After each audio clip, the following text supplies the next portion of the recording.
Soyez le bienvenu dans la deuxième leçon de mathématiques discrètes de Netanyahu. Donc, c'est une leçon qui va traiter les suites récurrentes. Donc, les suites récurrentes, on va donner d'abord un sommaire sur les suites récurrentes. Donc, on va parler, c'est quoi une définition d'une suite récurrente sur le premier point. Sur le deuxième point, on va traiter les suites récurrentes linéaires. Le troisième point sera consacré à traiter les suites récurrentes non linéaires. Et le dernier point sera consacré à l'étude de la convergence de telles suites récurrentes. Donc, pour cela, je vais vous donner une définition, c'est quoi une suite récurrente.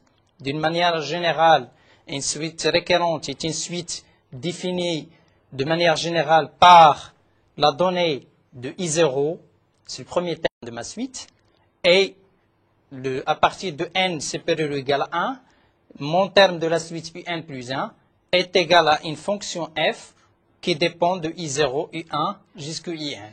Donc, c'est-à-dire que Un plus 1, celui qui se trouve sur le rang n plus 1, dépend du terme qui précède, moyennant une fonction f donnée.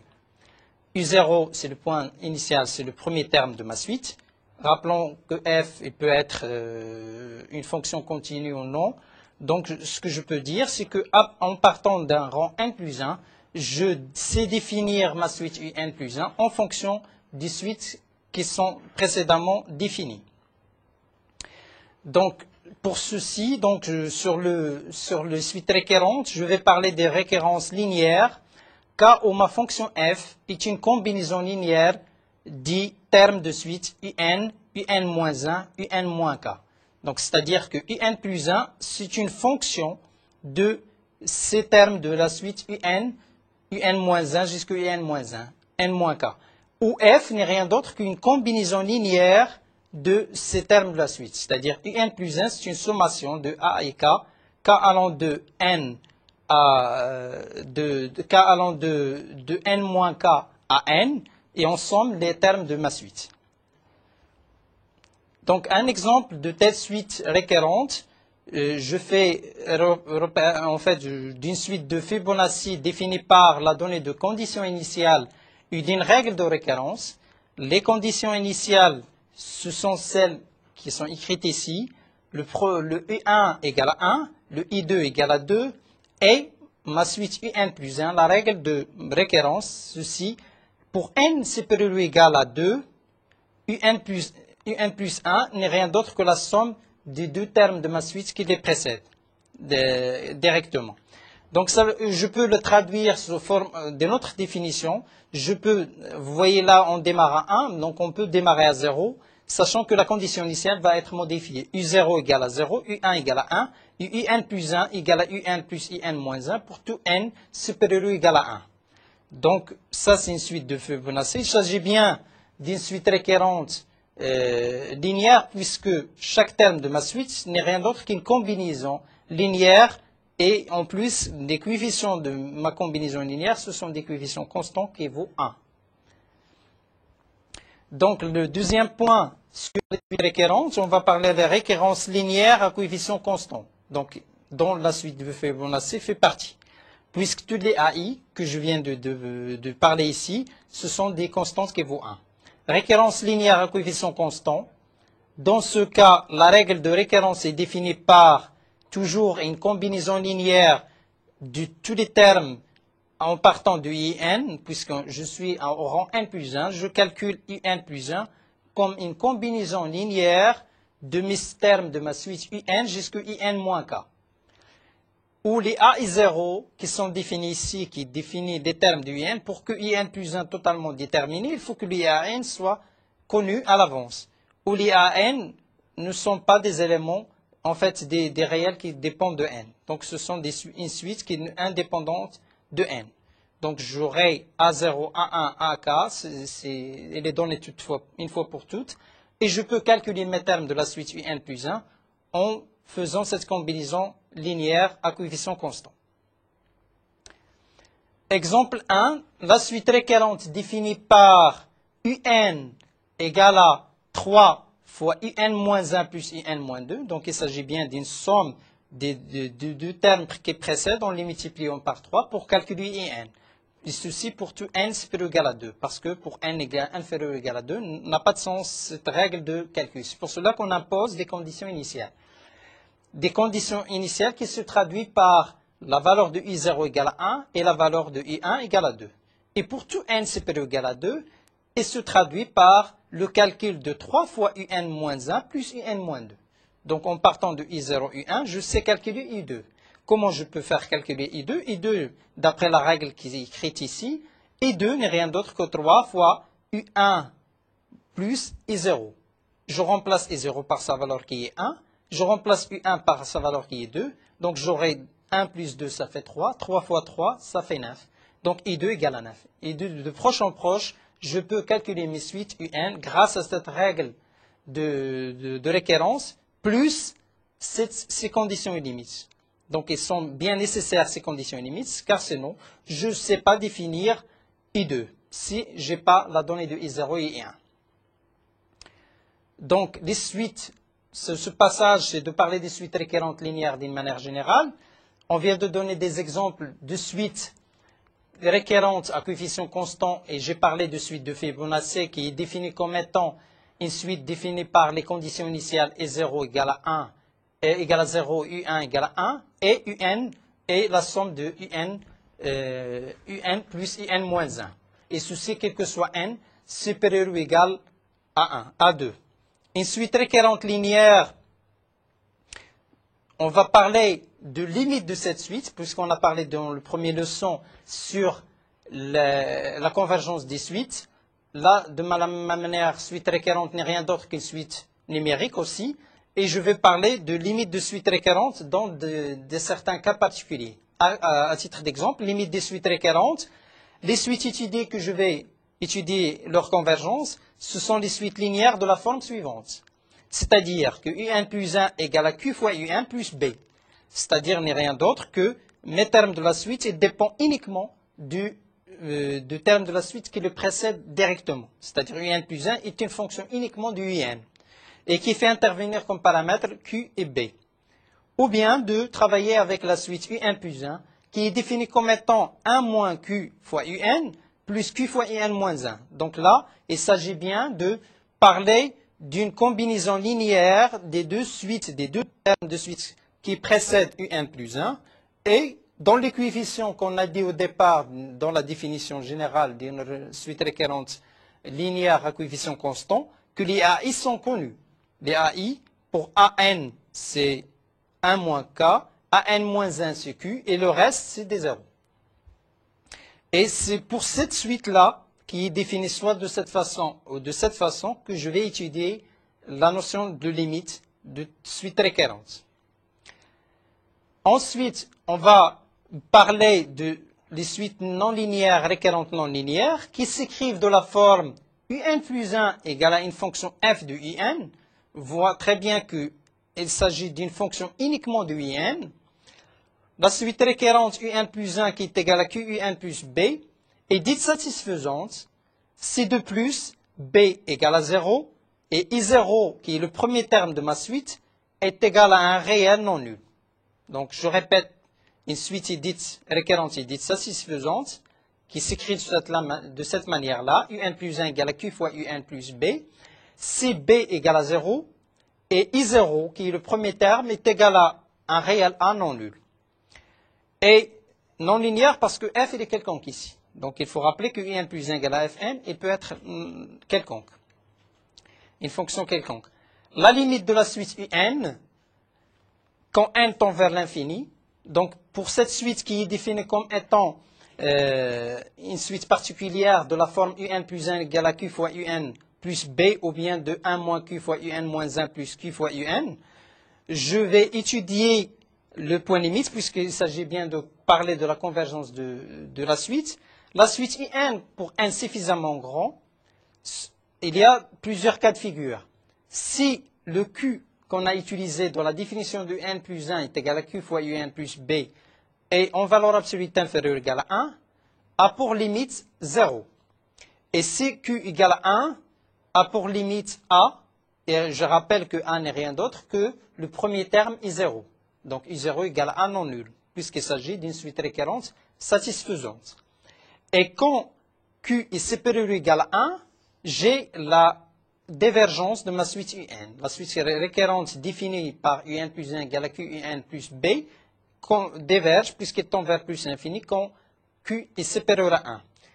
Et il n'existe pas cette limite autrement, c'est-à-dire en dehors de ce domaine, le modèle de Q inférieur égal à 1 ou Q égal à 1, donc ce qu'il me reste, Q supérieur à 1, donc entre moins 1 et 1, je ne sais pas dire est-ce que UN admet une limite ou pas. Donc je peux conclure qu'il n'existe pas. Autrement, je n'ai pas de limite.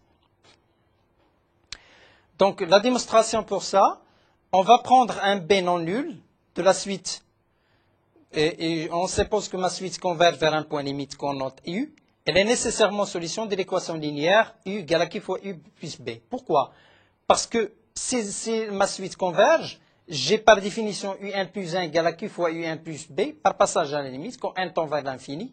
Mais UN plus 1 tend vers L, vers U, et UN tend vers U. Donc dans l'équation UN plus 1 égale à Q fois UN plus B, je passe à la limite. Je fais qu'on fait tendre n vers l'infini, j'aurai cette équation linéaire U égale à Q fois U plus B. Donc il s'agit bien que de vérifier que le point limite doit vérifier cette égalité. U égale à Q fois U plus B. Et là, on se met dans le cas où B est non nul. Rappelons-le. Donc, U égale à, donc, par conséquent, c'est Q égale à 1, la suite ne converge pas. Pourquoi? Parce que j'ai du U égale à Q fois U plus B, je passe U de l'autre côté, j'aurai 1 moins Q fois U égale à B.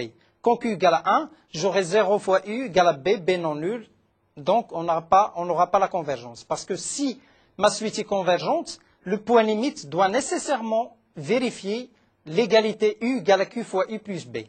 Donc, c'est une condition nécessaire, mais elle n'est pas suffisante, mais une condition nécessaire. Si là, on a la convergence, il faut que U est égal à Q fois U plus B. Donc, dans le cas où Q égale à 1, j'aurai 0 fois U égale à B, B non nul. Donc, je n'aurai pas la convergence parce que l'égalité U égale à Q fois U plus B n'est jamais vérifiée.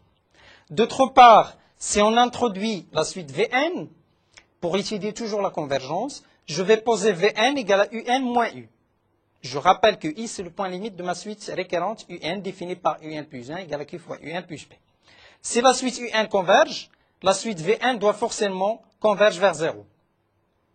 Donc, si j'introduis cette suite auxiliaire, qui est définie par l'écart entre Un et le point limite, si ma suite Un, suite récurrente, qu'on vient de définir tout à l'heure, est convergente, alors nécessairement, ma suite Vn doit forcément converger vers 0. Et on va expliquer ça pourquoi. Donc, je vais démontrer pourquoi elle doit converger vers 0. Vn plus 1, par définition, c'est l'écart entre le point limite et le terme de la suite au rang n plus 1. Donc, c'est Un plus 1 moins I. Je remplace le point limite par sa valeur. Rappelez-vous que I doit vérifier QI plus B. Donc, je remplace I par sa valeur.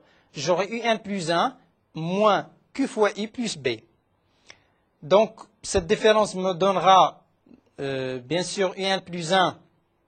Je remplace Un plus 1 par sa valeur. C'est QN plus B. Et je laisse cette égalité-là. Donc, moins QU moins B. Cette quantité-là n'est rien d'autre que là. Et j'ai remplacé Un plus 1 par sa valeur, puisqu'il s'agit de la suite définie par Un plus 1 égale à Q fois Un plus B. Donc, moins plus B moins B, c'est 0. Il me reste Q en facteur de Un moins U. Donc, qu'est-ce qu'on vient de démontrer par là? On vient de démontrer que ma suite V1 plus 1 que je viens d'introduire n'est rien d'autre qu'une suite qui dépend du terme de la suite qui précède de la façon suivante. V1 plus 1 égale à Q fois V1. Donc, il s'agit bien là d'une suite géométrique de raison Q. OK? Un exemple. Déterminer le point limite de la suite définie par E0 le premier, le point limite égal à 0. Et Un plus 1, c'est 1 quart multiplié par 3 Un plus 1. Donc 1 sur 4 multiplié par 3 fois le terme de la suite Un plus 1. Sachant que mon premier terme de ma suite U0, elle vaut 0. Et on veut déterminer en fait le point limite de cette suite. Donc il s'agit bien d'une suite qui est définie de la même façon que tout à l'heure, c'est-à-dire un plus 1 égale à q fois un.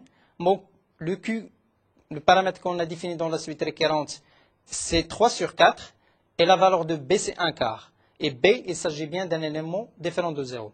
Donc son point limite, c'est vérifier u égale à 1 quart que multiplier 3 fois u plus 1. Et je vais passer ça de l'autre côté pour calculer le point limite.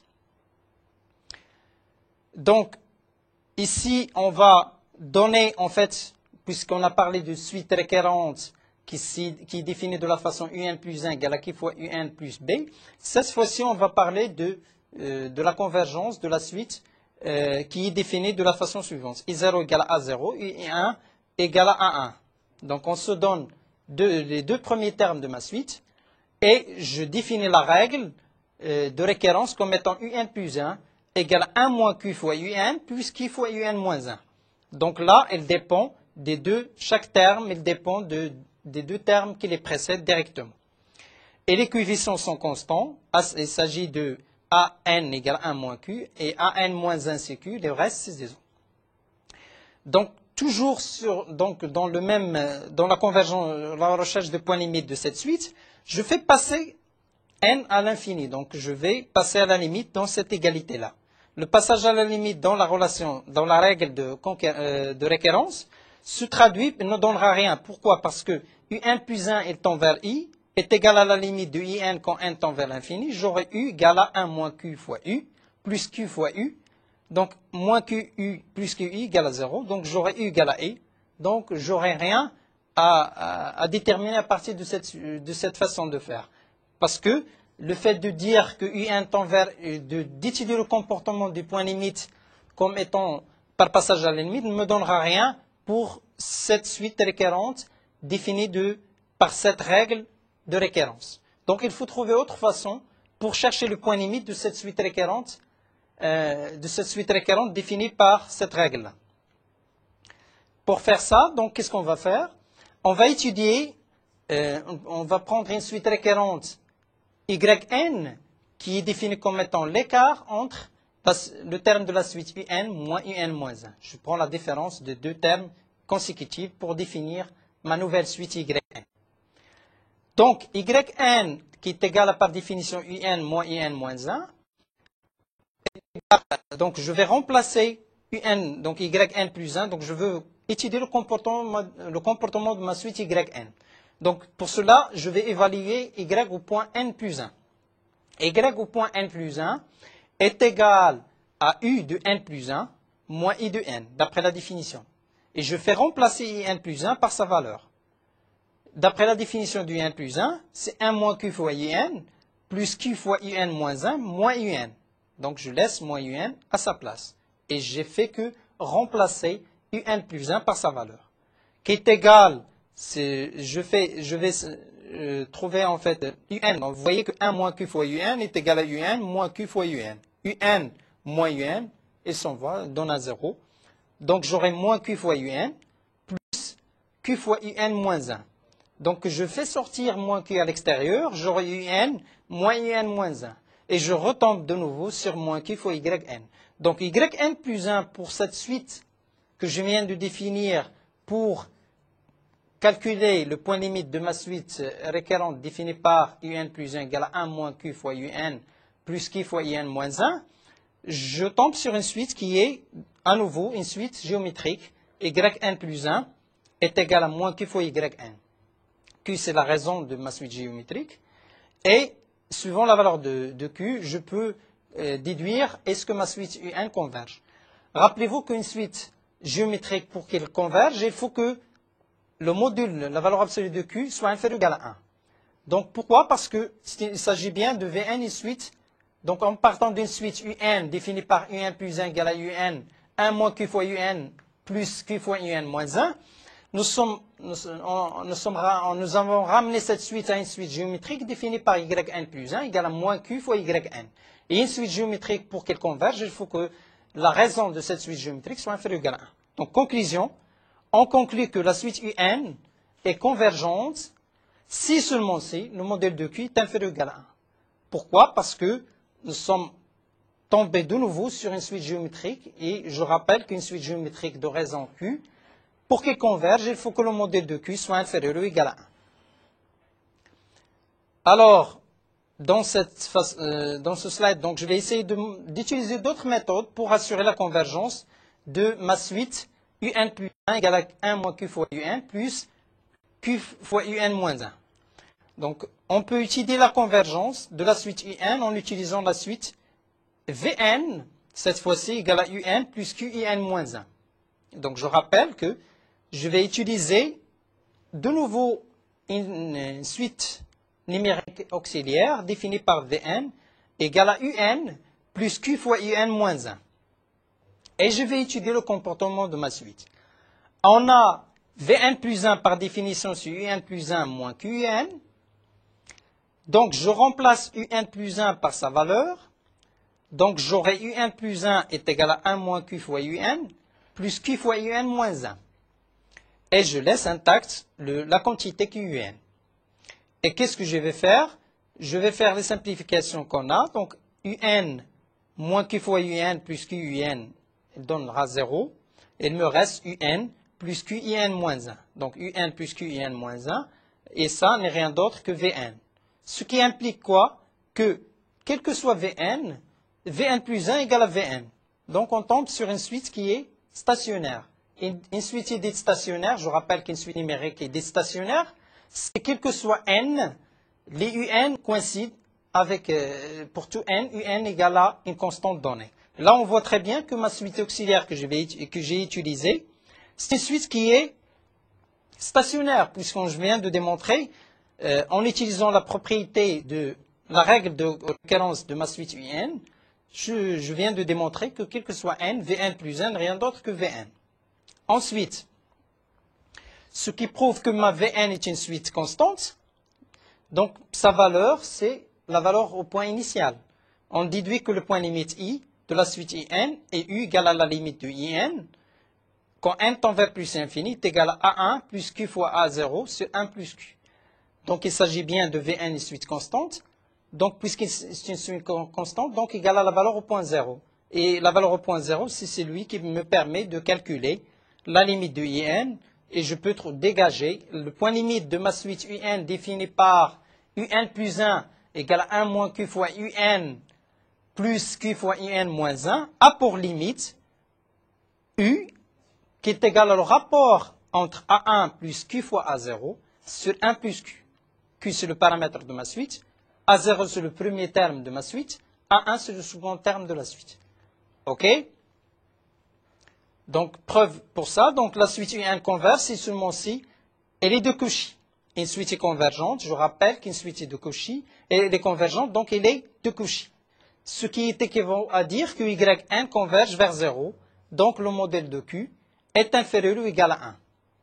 Donc, ma suite IN converge, si seulement c'est de Cauchy, ce qui est équivalent à dire que YN converge vers 0. Donc, il faut que, de nouveau, le modèle de Q soit inférieur ou égal à 1. Donc, pour calculer la limite, on va utiliser la suite constante Vn. Donc, ce que j'ai dit tout à l'heure comme remarque. Comme ma suite elle est stationnaire, elle est constante, donc qu'est-ce que je dis? Je dis V1 n'est rien d'autre que je remplace V1 par sa valeur. C'est égal à A1 plus Q fois A0. Pourquoi? Parce que on a déjà défini que UN plus 1 c'est Vn plus 1 égale à UN plus 1 moins Q fois UN moins 1. Donc je prends l'égalité entre ces deux trucs-là. Je fais partie Vn n'est rien d'autre qu'une suite stationnaire, donc égale à la limite de Vn. Ensuite, je remplace Vn par sa valeur. Vn, c'est Un plus QUN moins 1. Donc je fais passer la limite à l'intérieur. Donc, qu'est-ce qu'on a dit? On a dit la limite de la somme de deux suites. Donc, puisque UN, c'est une suite qui converge, QN moins 1, c'est une suite qui est convergente. Pourquoi? Parce que elle est construite à partir de la même suite. Donc, la limite de UN plus QN moins 1, et je vais, rappelez-vous qu'on a noté UN a pour limite U, donc U plus Q fois UN fois U, donc j'aurai 1 plus Q fois U. Donc, V1, qui est par définition égal à A1 plus Q fois A0, du fait que V1 est égal à U1 plus Q fois est 0, donc on aura U1 plus Q fois I0. U1, c'est A1, plus Q fois I0. I0 n'est rien d'autre que A0. Et d'après cette égalité, A1 plus Q fois A0 est égal à 1 plus Q fois U. Donc je déduis que I, c'est le rapport entre A1 plus Q et A0 divisé par 1 plus Q. Donc ce qu'il faut retenir de ça, c'est que si j'ai une suite définie par UN plus 1 égale à 1 moins Q fois UN plus Q fois UN moins 1, alors cette suite est convergente, en fait, nécessite d'introduire de nouvelles suites auxiliaires qui sont définies comme étant Vn égale à Un plus Q fois Un moins 1 et de remarquer qu'à partir de là, on a une suite qui est stationnaire, donc constante. Donc le point limite, c'est la valeur au point initial et je peux déduire ça en utilisant la continuité, en fait, et utiliser la convergence de suites. Maintenant, vient l'étape de parler de suite récurrente non linéaire. Donc, elle est définie par la donnée de premier terme 0 égale à A et de UN plus 1 égale à F de UN. F est une fonction quelconque en fait. UN plus 1 elle est directement liée à UN par la donnée de la fonction F. F est une donnée du problème. Donc si UN converge vers I, alors I doit être solution de l'équation I égale à F de I. Donc ça c'est en termes de convergence de ma suite UN plus 1. Donc je rappelle que F est une fonction quelconque. Si ma suite UN converge et de plus F est une fonction continue, alors le point limite vérifie l'équation, l'égalité suivante, U égale à F de I. Donc l'idée est d'introduire la suite YN égale à UN moins I. Donc qu'est-ce que je veux? Je veux toujours, dans le même cadre de la convergence d'une suite récurrente non linéaire, ou ce qu'on a vu tout à l'heure, c'est que d'essayer de montrer, d'étudier la convergence de ma suite récurrente définie par UN plus 1 égale à F de UN. Pour ceci, je vais introduire une nouvelle suite notée YN comme étant UN moins I. Ce qui donne Yn plus 1 égale à Un plus 1 moins U. Donc je remplace Yn plus 1 par sa valeur. J'aurai Yn plus 1 égale à Un plus 1 moins U. Je remplace Yn plus 1 comme étant l'image par F de Yn. Et que, d'après ce qui précède, on a dit que le point limite doit vérifier nécessairement l'égalité U égale à F de I. Je fais que remplacer U par F de I. Donc, qu'est-ce qu'on déduit de ça? On déduit que Yn plus 1 égale à F de Yn plus I. Donc, je fais passer, donc pour YUN, par cette définition, n'est rien d'autre que Y de N plus I. Donc, je fais que remplacer UN par sa valeur, moins F de I. Et qu'est-ce qu'on va faire? On va essayer de trouver un comportement, quelque chose qui permet de contrôler cet écart entre F de Yn plus I moins F de I. Ok, donc Yn plus 1 égale à F de Yn plus I moins F de I, sur lequel je vais faire des estimations de cet écart. Ensuite, comme je viens de le dire, de chercher des estimations de Yn, permettant d'assurer l'inégalité que cette différence doit être inférieure ou égale à Q fois le modèle de Yn. C'est-à-dire, d'une manière générale, tout ça, la convergence de cette suite récurrente non linéaire dépend de certaines hypothèses sur ma fonction f de plus. Donc, qu'est-ce qu'on sait? On essaye de voir est-ce que cet écart est inférieur à certain q fois le modèle de Yn. Si c'est le cas, donc pour une constante réelle quelconque, s'il est entre 0 et 1, alors à ce moment-là, j'ai la convergence. Donc, cette hypothèse de plus me dit qu'il faut que ce que j'ai noté ici comme inégalité se traduit par f est une fonction contractante. C'est-à-dire que l'image f de y moins f de z est inférieure ou égale à une certaine constante fois y moins z, ce qui est écrit ici. Au q, c'est une constante qui doit être entre 0 et 1 pour qu'elle soit contractante, pour que je puisse assurer la convergence de ma suite. Dans ce cas, le module de Yn plus 1, si je sais estimer Yn de cette façon-là, donc j'aurai Yn plus 1 est inférieur ou égal à q fois Yn. Donc de nouveau, on tombe sur une suite géométrique de raison q. Donc c'est pour cela que pour que q soit inférieur entre 0 et 1, pour assurer la convergence de cette suite Yn plus 1. Et donc par récurrence, qu'est-ce que je peux faire? de proche en proche, je remplace yn par sa valeur. Yn, puisque la valeur absolue de yn plus n est inférieure ou égale à q fois le modèle de yn, de nouveau, le modèle de yn lui-même est inférieur ou égal à q fois le modèle de yn moins 1. Et de proche en proche, je peux dire que le modèle de yn est inférieur ou égal à q à la puissance n fois le modèle de y0. Y0, c'est quelque chose qui est donné dès le départ.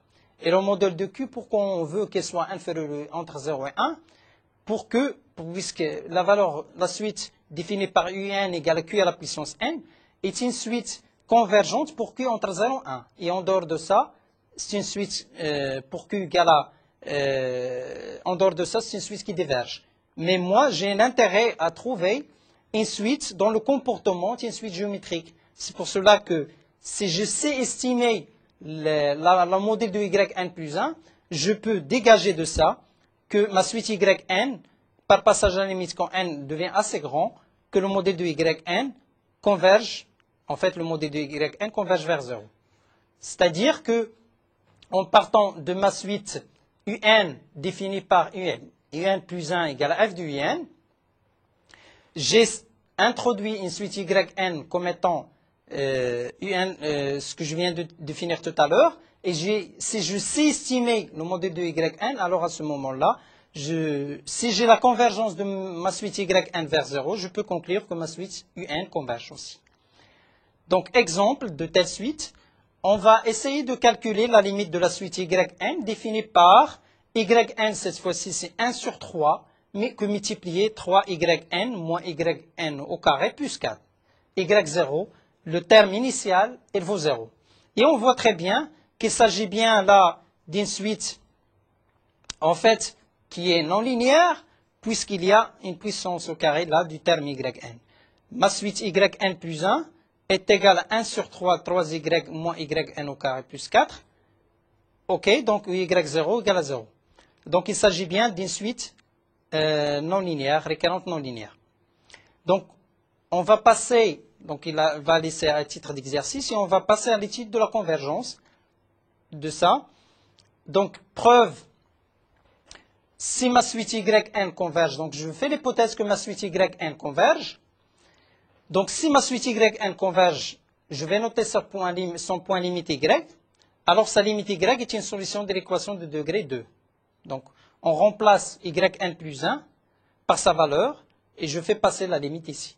Yn plus 1 égale 1 sur 3 que multiplier 3y moins y2 plus 4 me donnera une équation de second ordre où l'ensemble des racines est là deux racines possibles. Comment on peut calculer une équation de second ordre? C'est facile à trouver. Donc il suffit de calculer delta.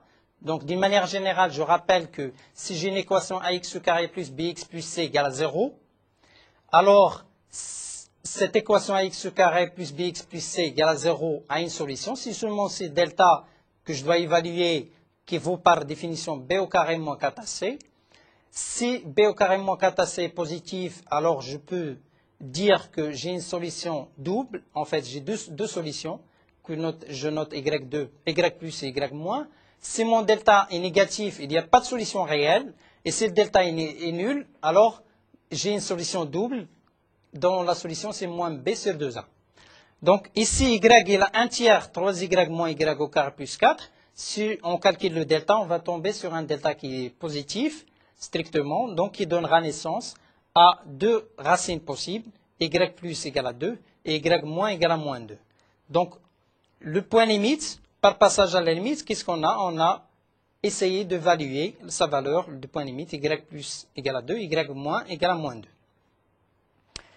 Nous allons exclure la solution y moins égale à moins 2. Donc, on va exclure puisqu'on vient de trouver que les limites possibles, c'est y plus égale à plus 2 et y moins égale à moins 2. Donc, je vais noter que 1 tiers que multiplier 3y moins y2 plus 4 admet son maximum pour y max égale à 3 sur 2. Donc, il suffit de dériver cette quantité-là et de montrer là où la dérivée s'annule. On va tomber sur un y max égale à 3 sur 2. Donc, je rappelle qu'une fonction f de x, on cherche le maximum de cette fonction. Si ma fonction est continue et dérivable, je peux calculer le maximum en évaluant la fonction dérivée. La dérivée de ma fonction, là où il s'annule, je peux évaluer, je trouverai la valeur y max. Donc y max, c'est 3 sur 2. Donc on a exclu y moins est égal à moins 2, et on a calculé le maximum, on a trouvé que le maximum n'est rien d'autre que 3 sur 2. Donc, je reviens à la définition yn plus 1 égale 1 tiers que multiplier 3y moins yn au carré, donc qui est inférieur ou égal à 1 tiers de 2y max, puisqu'il s'agit du max, donc je remplace yn par le max, plus 4, qui est égal à 25 sur 12. D'après l'inégalité ci-dessous, nous avons yn est inférieur ou égal à 25 sur 12. OK? Donc, notons d'abord que 1 tiers que multiplier 3y moins y au carré plus 4 égale à 1 tiers, donc je vais factoriser cette quantité-là, j'aurai 1 tiers que multiplier 1 plus y qui multiplie 4 moins y. Donc si yn est positif, alors yn plus 1 est égal à 1 tiers de 1 plus yn que multiplier 4 moins yn. Donc yn est positif, et cette quantité-là est supérieure ou égale à 0. Car les deux facteurs sont positifs. Cette quantité-là, yn est positif, et 4 moins yn, puisque yn est inférieur à mon max qui est 3 sur 2, 4 moins yn, il est toujours positif. Donc mon yn plus 1 est aussi positif, puisqu'il s'agit d'un produit de deux facteurs qui sont positifs. Par conséquent, je reviens un petit peu en arrière, par conséquent, si la suite yn converge sa limite y, c'est y plus égale à 2. Donc, qu'est-ce qu'on a fait? On a calculé le delta, on a trouvé deux racines, on a exclu une racine de moins 2, et on a laissé 2, donc, et on a étudié le maximum de la suite pour dire que le point limite possible de ma suite yn n'est rien d'autre que plus 2. Et il nous reste à montrer que yn est une suite convergente. Donc, s'il converge, son point limite n'est rien d'autre que 2. Maintenant, il faut qu'on démontre qu'il s'agit bien des suites convergentes. Donc, pour démontrer ça, on va poser une autre suite auxiliaire Wn, qui est yn moins y, donc entre l'écart entre yn et mon y, qui est égal à yn moins 2. Hein? Je viens de dire que si le point limite existe, c'est 2, donc yn moins 2. La suite Wn satisfait Wn plus 1, donc je vais évaluer le terme de ma suite Wn au point n plus 1, est égal à yn plus 1 moins 2. Je remplace yn plus 1 par sa valeur, et j'aurai Wn plus 1 égale à 1 tiers que multiplie 1 moins yn, que multiplie yn moins 2. Donc j'aurai 1 tiers que multiplie 1 moins yn multiplié par Wn. Donc on voit très bien que Wn plus 1, c'est une fonction de yn et Wn. Rappelons que yn est là entre 0 et 25 sur 12, donc j'aurai que 1 moins y est entre moins 13 sur 12 et 1, qui donne 1 moins yn sur 3 qui est inférieur à 13 sur 36, qui est égal à q. Et q, on voit très bien qu'il est inférieur à 1, ce qui implique que la convergence de la suite yn, donc puisque je viens de démontrer que le module le coefficient q est inférieur ou égal à 1, donc on a bien la convergence de ma suite yn vers le point limite L. Donc, pour essayer de faire un petit peu un résumé de ce qu'on vient de voir sur les suites récurrentes, on a donné la définition des suites récurrentes, on a parlé de faire la différence entre une suite récurrente linéaire et non linéaire, et on a étudié la convergence du point limite des suites récurrentes qui sont définies par un plus 1 égale à q fois un plus 1 moins q fois un plus q fois un. Et ensuite, on a étudié les suites récurrentes non linéaires. Pour plus de compléments de cours, plus des exercices, il faut consulter le site web de NetInU en cliquant sur le MedNetU. Et merci.